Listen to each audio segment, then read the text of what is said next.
In 26 hours, the 26-mile race through Kansas City will begin. We don't want to leave out the point two. The 21:10 marathon starts and ends at Pershing and Grand. Sloan Heller is downtown Kansas City at the Health and Fitness Expo. Sloan, good morning. Good morning, Krista. Starting at 10 o'clock today, this is where runners can come. They can pick up their registration packets, but really anyone can come by. They've got all sorts of, cool gear, shoes, food, advice, I think massages too.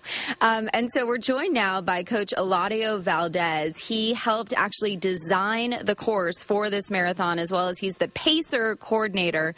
Thank you for joining us this early morning. I know you and I were talking about kind of the different phases of the marathon. You've got kind of the first half, which is kind of the honeymoon. Everyone's excited. They've got energy. And then you reach that second half, and things can start to take a turn for the worst. How do you kind of help people get through that second half? Well, I think the first half, because it's so easy relatively to the second half, that's the tough part because people go crazy. So I tell people, hold back when you know you don't want to. Be proactive. And then the second half, it will still be hard, but it won't be as hard.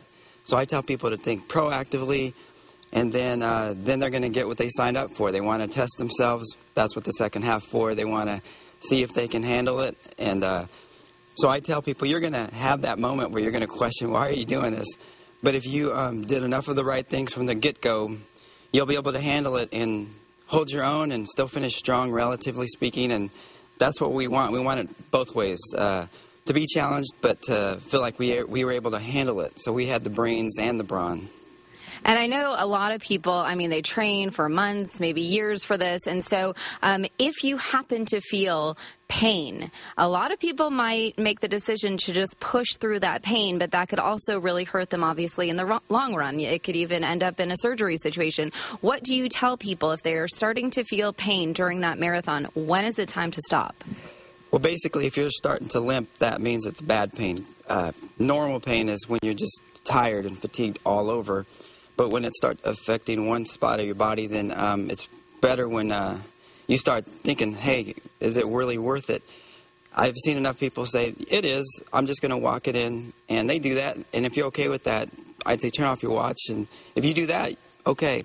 But when it hurts to walk, even, every aid station is an opportunity to drop out, and they'll call someone to pick you up.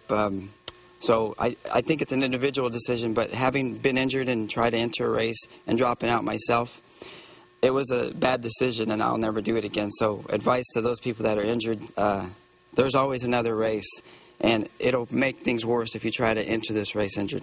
Thank you so much for joining us. We do appreciate it again. We're going to have live coverage starting tomorrow. The race starts at 7:30. We're live downtown this morning. Sloan Heller, NBC Action News Today. All right. It's resonating here with Brett Anthony. You can't run because your knee injury. Yeah, all right. Still.